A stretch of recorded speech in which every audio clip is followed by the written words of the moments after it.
I never thought I'd find myself in the arms of a man half my age, but there I was, breathless, heart pounding, toes curling in a way I hadn't felt in years. It started with a glance, a look that held too much fire for someone so young. But he didn't look away, and neither did I. It all began at a dinner party. My husband, Charles, had dragged me along to one of his endless work functions, an evening filled with polite small talk and expensive wine. I was dressed to impress, of course. A fitted black dress that hugged me in all the right places, a delicate necklace that drew attention to my collarbone, and heels that made my legs look longer than they already were. I wasn't the kind of woman who let herself go, no matter how many years of marriage had passed. I had just turned 42, but I didn't feel a day over 30. At least, not until Charles started ignoring me, again. He was too busy talking business, too busy flashing that calculated smile, too busy being the man everyone expected him to be. I had been nothing more than an accessory for years, his perfectly polished wife, his ideal +1. But that night, I wasn't in the mood to be invisible. And then I saw him, Ryan. I didn't know his name at first, but I knew he was young, maybe early 20s. But that confidence, it was something I hadn't seen in a man in years. Not in Charles, not in any of the men who surrounded us at these dull, predictable events. He had an energy about him, an unshakable ease that made me feel like I was being watched in a way I hadn't been in years. Not just looked at, seen. I noticed him because he noticed me, not in a way that was polite or subtle. No, his gaze was shameless, bold, the kind that made heat spread across my skin. He had light brown hair, slightly tousled, like he hadn't bothered to make it perfect, like he didn't care. His shirt was fitted just right, and he had the kind of lean, athletic build that came from youth, not the carefully maintained physiques of middle-aged men clinging to their former selves.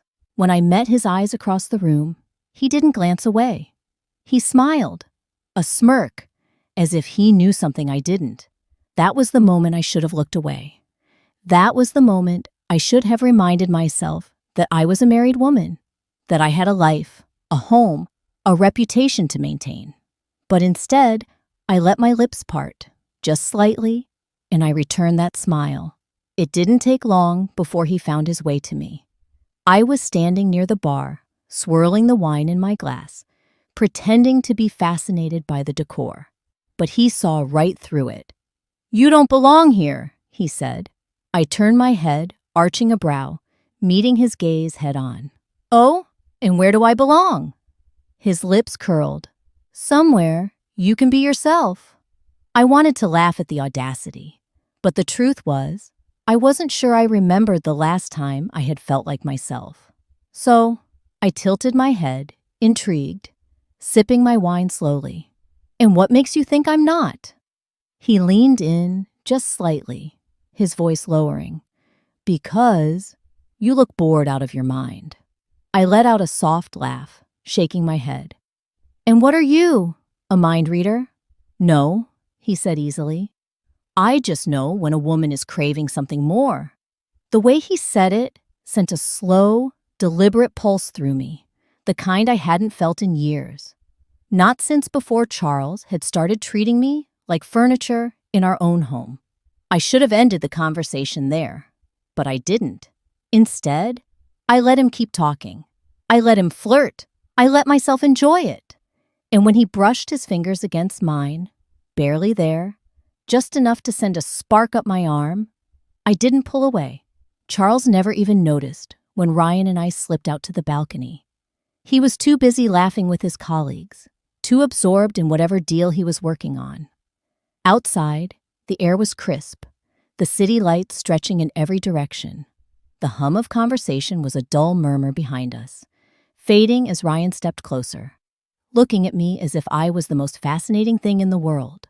"Why are you here?" I asked him, not entirely sure if I meant the party or next to me. He smiled again, slow and knowing. "Because I wanted to see what would happen." I swallowed, glancing away, pretending I was unaffected. "And what do you think is going to happen?" His voice was smooth, sure of itself. "That depends on you." I should have left. I should have walked away, gone back inside, found Charles and let him drape an arm around me like a possession. But the problem was, I didn't want to walk away. I didn't want to be a possession. So I let the silence stretch between us, thick with something dangerous. I let myself wonder what it would feel like to be touched by someone who actually wanted me. And when Ryan reached out, brushing a strand of hair from my face, I let him. For the first time in years, I felt alive. I told myself I was just indulging in a little harmless flirtation, that nothing would come of it. But the truth was, I hadn't felt like this in years. And the sensation of being wanted, truly wanted, was like a drug I didn't want to stop consuming. Ryan knew it too. He could see it in the way I leaned in just slightly, in the way my fingers hovered near his, in the way my breath hitched when he touched me, so light and fleeting that it might have been accidental if not for the way he smirked after. We lingered on the balcony longer than we should have. The night wrapped around us, the city below humming with life, but in that moment, the world had shrunk to just the two of us. He leaned against the railing, arms crossed, watching me with an intensity that made my skin warm. "You ever just want to forget who you're supposed to be?" he asked suddenly, voice low, almost conspiratorial. My lips parted slightly, but no words came at first. Because yes, I did. More than anything, I wanted to shed the expectations, the pretense, the years of being the perfect wife to a man who barely saw me anymore. But admitting that to this young, cocky stranger, that would make it too real. I looked away instead, watching the lights flicker across the skyline. I think everyone does. He reached for my hand then, his fingers grazing over mine, an invitation rather than a demand. "Then maybe you should, just for tonight." My breath came faster. "And what exactly are you suggesting?" He grinned, slow and knowing. "Nothing you don't want to do." I knew I should have pulled away, walked back inside, found Charles, played the part I was meant to play. But my fingers curled slightly, a reflex, and Ryan's thumb brushed over my knuckles in response. It was such a small thing, yet it set something off inside me, something I had kept locked away for too long. He let me decide, and that was the most dangerous part of all. Because when you've been ignored for so long, when your needs have been dismissed, overlooked, or simply forgotten, being given the choice to want, to take, feels like the most intoxicating thing in the world. I let him lead me inside, not back to the crowded party, not toward my husband, but through a side door into a quieter part of the venue. A hallway, dimly lit, empty, except for the two of us. I should have stopped there. I should have said no. But instead, I let him press me back against the wall, his hands bracketing me in, his breath warm as he murmured, "Tell me to stop." I opened my mouth, but no words came, because I didn't want him to stop. His lips hovered near mine, a breath away, giving me that final chance to pull away. I could hear my pulse pounding in my ears, feel the heat radiating from his body. And then, just as I was about to close the distance, laughter echoed down the hall. We broke apart as quickly as we had come together. A group of guests walked past the hallway entrance, oblivious to what had almost just happened. My heart pounded against my ribs, my hands trembling slightly as I smoothed down my dress. Ryan chuckled, but there was something in his eyes, something dark and full of promise. "Not here, then." I swallowed hard, glancing toward the party. Charles would still be talking business, still oblivious. And for the first time in years, I didn't care. I met Ryan's gaze, and there was no hesitation in my voice when I said, "Come with me." It wasn't until I was outside, slipping into a waiting car, that reality hit me. Ryan slid into the seat beside me, his presence filling the space in a way that sent my nerves tingling. I gave the driver my address before I could second-guess myself. My breath was unsteady, my pulse wild. "You sure about this?"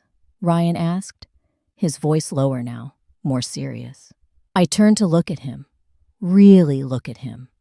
The confidence, the sharp smirk, the way his fingers rested so easily against his knee, like he knew exactly how this night was going to end. "Yes." The word came out steady, despite the storm raging inside me. And just like that, the decision was made. The drive felt agonizingly long, tension stretching between us. We didn't touch, didn't speak, but the air was thick with unspoken things, the kind of hunger that thrived in anticipation. By the time we reached my house, my hands were shaking as I fumbled with the key. Ryan took it from me, his fingers brushing against mine. "Relax," he murmured, unlocking the door with a smoothness that sent a shiver down my spine. Once inside, the air between us crackled.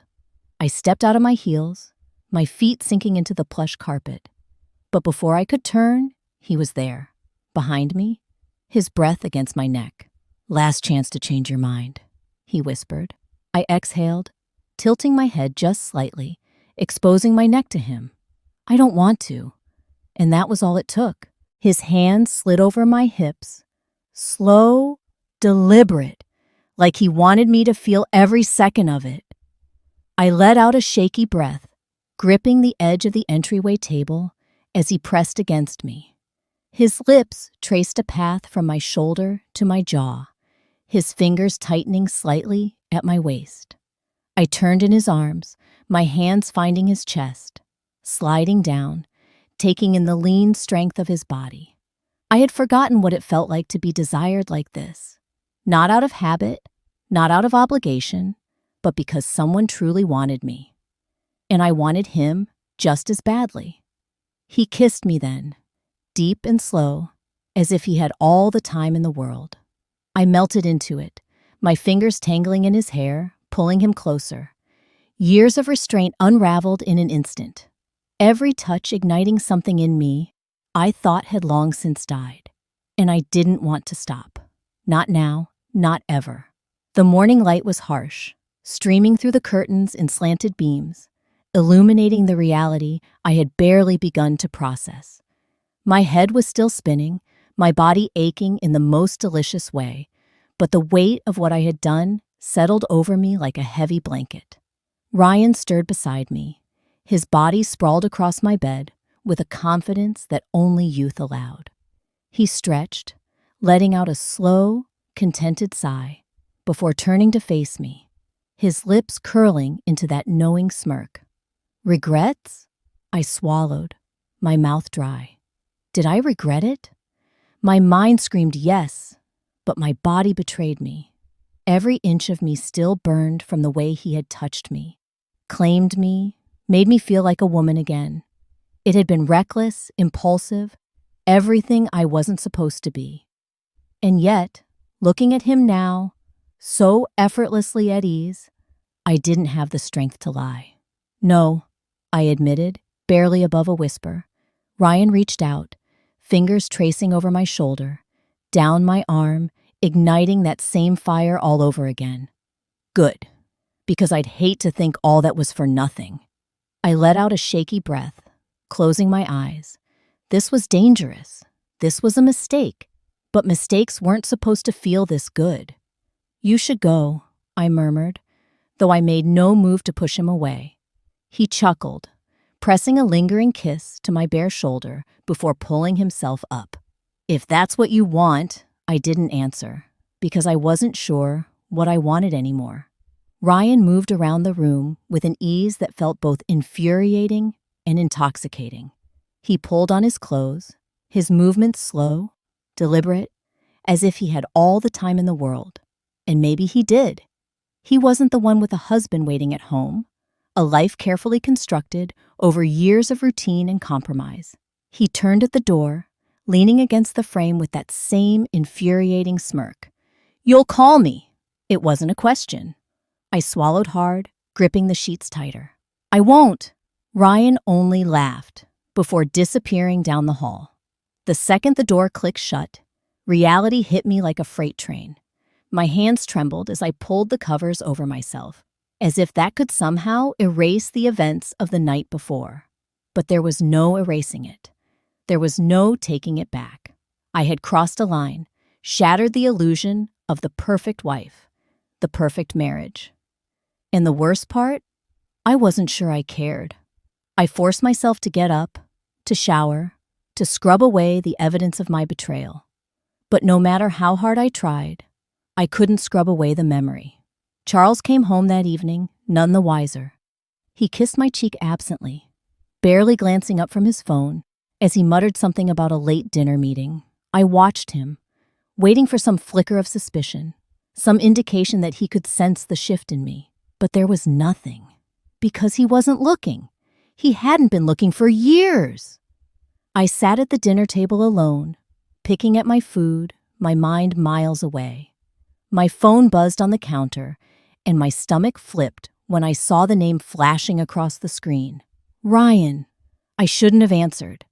I should have deleted his number, erased every trace of him from my life. But my fingers moved before my brain could catch up, and suddenly, I was pressing the phone to my ear. "Miss me already?" His voice was low, teasing. I exhaled, gripping the edge of the table. "Why are you calling?" "Because you don't want me to." I closed my eyes, shaking my head. "Ryan, meet me," he interrupted, his voice firm, unyielding. "Tomorrow, same place." My heart pounded, a war raging inside me. "I can't." "You can," he countered. "And you will." The line went dead before I could argue. I stared at my phone, my pulse hammering. I knew I had two choices. I could pretend last night never happened, push it down, bury it beneath guilt and obligation. Or I could give in again, let myself be consumed by something that made me feel alive for the first time in years. I told myself I would make the right choice. But when the next evening rolled around, I found myself standing in front of the mirror, slipping into a dress I hadn't worn in years, my hands trembling as I applied lipstick with precision I hadn't felt the need for in far too long. I left the house without a second glance, without a single excuse. And when I saw Ryan waiting for me, leaning casually against his car with that same knowing smile, I knew I had already made my choice, again. Ryan was waiting for me just like he said he would be, leaning against his car, arms crossed, that same easy smirk playing at his lips. He looked entirely too comfortable, as if he knew I'd come, despite every excuse I had rehearsed in my mind. The way he watched me made my stomach clench, anticipation curling in my chest. I hesitated for only a second before walking toward him, my heels clicking softly against the pavement. "Took you long enough," he murmured, pushing off the car as I reached him. "I shouldn't be here," I admitted, though my voice lacked conviction. Ryan grinned. "And yet here you are." He reached for me, his fingers grazing over my wrist before sliding down to lace through mine. The warmth of his touch sent a shiver through me, and I hated how easily I reacted to him. But that was the problem, wasn't it? He made me feel things I hadn't felt in so long, things I had almost forgotten were possible. "Come on," he said, tugging me gently toward his car. "I have somewhere I want to take you." I hesitated, glancing back over my shoulder, half expecting to see Charles materialize from the shadows, to feel the crushing weight of guilt stop me. But there was nothing, no husband searching for me, no voice of reason strong enough to pull me away. So I let him lead me. The drive was quiet, but the silence between us wasn't awkward. It was thick with tension, with unspoken things neither of us were willing to say just yet. The city lights blurred past as we left the more crowded streets behind, the air between us crackling with anticipation. "Where are we going?" I asked finally, breaking the silence. Ryan glanced at me, amusement flickering in his gaze. "Somewhere you can stop pretending." My breath caught, and I turned to look out the window, my fingers tightening against my lap. He always knew exactly what to say to unnerve me, to make me face things I wasn't sure I was ready to acknowledge. We pulled up to a hotel, discreet, tucked away, The kind of place where secrets were kept. I should have stopped then. Should have told him this had gone too far. But I didn't, because I didn't want to. Ryan stepped out first, rounding the car to open the door for me. He held out a hand, waiting, giving me one last chance to turn back. My heart pounded, and I swore he could see the war raging inside me. But the moment my fingers slid into his, it was over. Inside, the hotel was dimly lit, the air cool and heavy with the scent of something expensive. Ryan walked with confidence, his hand resting against the small of my back, guiding me to the elevator. When the door slid shut, he turned to me, his gaze dark, unreadable. "Tell me you don't want this," he murmured. I swallowed hard, my breath uneven. "I can't."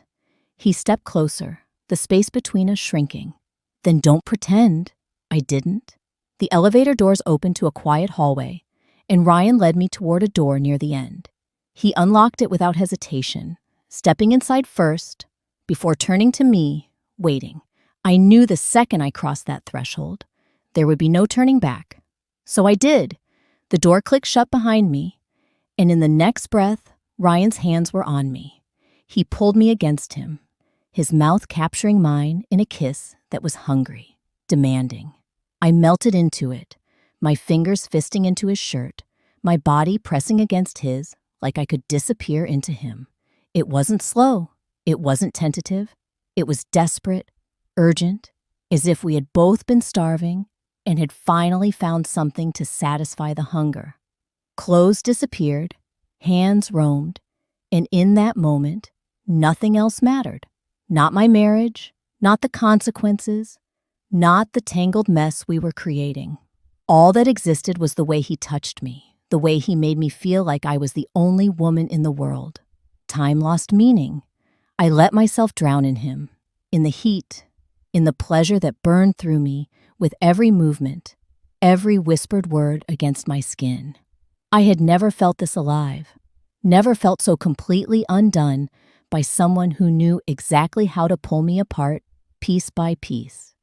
After, we lay tangled in the sheets, my body still humming from the aftermath. Ryan traced lazy circles against my hip, his fingers feather light, his breath warm against my skin. "You're thinking too much," he murmured, pressing a kiss to my shoulder. I let out a soft, breathy laugh, shaking my head. "You don't know what I'm thinking." "I do." He shifted, propping himself up on one elbow to look at me. "You're wondering what happens next." I turned my head to meet his gaze, my stomach twisting, because he was right. "We keep going," he said simply, like it was the easiest thing in the world. I sighed, running a hand through my hair. "It's not that simple." Ryan smirked, brushing a strand of hair from my face. "It is, if you stop overthinking." I wanted to believe that. I wanted to exist in this bubble with him, where nothing else mattered. But the truth was, we were playing with fire, and I didn't know how much longer we could avoid getting burned. Still, when he leaned in, capturing my lips in another slow, teasing kiss, I didn't pull away, because for now, I didn't care. The days blurred into weeks, and I found myself caught in a storm I couldn't escape. It wasn't just about the stolen moments or the way Ryan made me feel when we were together. It was the way I craved him even when we were apart, the way my body reacted to the thought of him before my mind had time to protest. Every time I told myself it would be the last time, I found my fingers dialing his number, my body moving toward him like he had some invisible pull I couldn't fight. Charles remained oblivious. If anything, he had grown more distant, buried in work, in obligations, in everything except me. I wondered sometimes if he could feel the shift, if he sensed that I had become a woman divided between the life I had built and the life I was stealing in secret. But if he did, he never said a word. He still left early, came home late, kissed my cheek like it was an obligation rather than affection. Ryan, on the other hand, never made me feel like an obligation. He looked at me like he was starving, like he had been waiting his whole life for something only I could give him. And I fed into it, indulging in his hunger because it made me feel powerful, beautiful, wanted. For the first time in years, I felt like a woman rather than just someone's wife. But I always knew it couldn't last. It unraveled on a Wednesday. I had spent the afternoon with Ryan, tangled in sheets, drowning in the heat of his body. I had barely made it home before Charles arrived, my hair still damp from a quick shower, my heart pounding so hard I was afraid it would give me away. He walked in, briefcase in one hand, phone in the other, his face set in that unreadable expression he always wore. "Busy day?" he asked, barely glancing at me. I swallowed, nodding. "Yeah, you?" He sighed, setting his briefcase down before loosening his tie. "The usual." He walked to the kitchen, pouring himself a drink, and I watched him, guilt gnawing at my insides. I had convinced myself for weeks that I wasn't hurting anyone, that what Charles didn't know couldn't possibly affect him. But in that moment, standing in our kitchen, watching my husband move through our home like a ghost, I realized just how far I had drifted. "Do you ever wonder when we stop trying?" I asked suddenly, the words spilling out before I could stop them. Charles paused, his glass hovering near his lips. He turned to look at me, really look at me, for the first time in a long time. "What do you mean?" I let out a slow breath, my hands gripping the edge of the counter. "When did we stop being us? When did we become just two people sharing a house?" His jaw tightened. "I don't know. Maybe when work got in the way. Maybe when we both stopped noticing each other."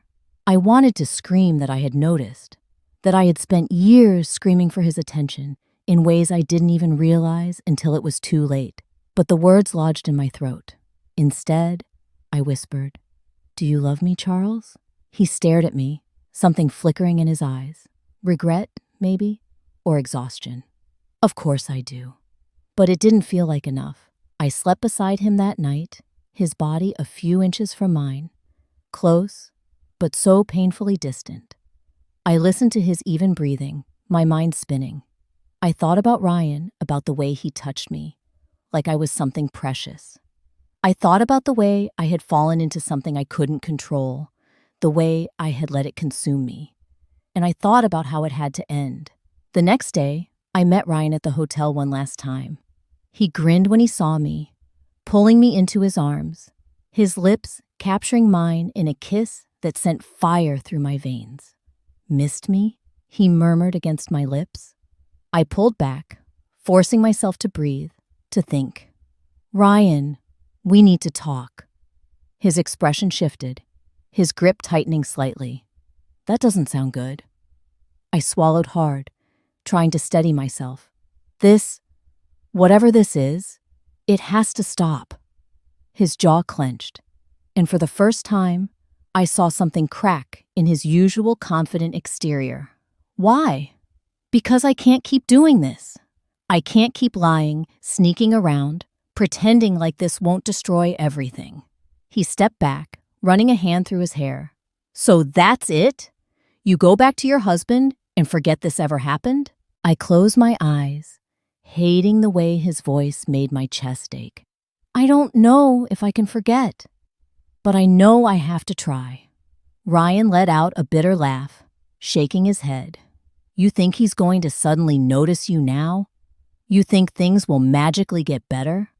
"I don't know," I admitted, "but I have to try." The silence stretched between us, heavy and suffocating. Then he sighed, stepping toward me one last time, his fingers brushing against my cheek. "You'll come back to me." I shook my head, though I wasn't sure if I was trying to convince him or myself. "Goodbye, Ryan." I walked away before I could change my mind, before I could let the temptation of him pull me under again. Every step felt like a weight pressing down on my chest, but I kept going because I had to, because I owed it to myself, to my marriage, to the life I had built. That night, I sat across from Charles at dinner, really looking at him for the first time in a long time. He looked tired, older than I remembered, and for the first time, I saw the man I had once loved, the man I had fought for before I gave up. "We need to fix this," I said quietly. Charles looked up, his expression unreadable. "Are you sure we can?" I wasn't, but I nodded anyway. "We have to try." And this time, he didn't look away.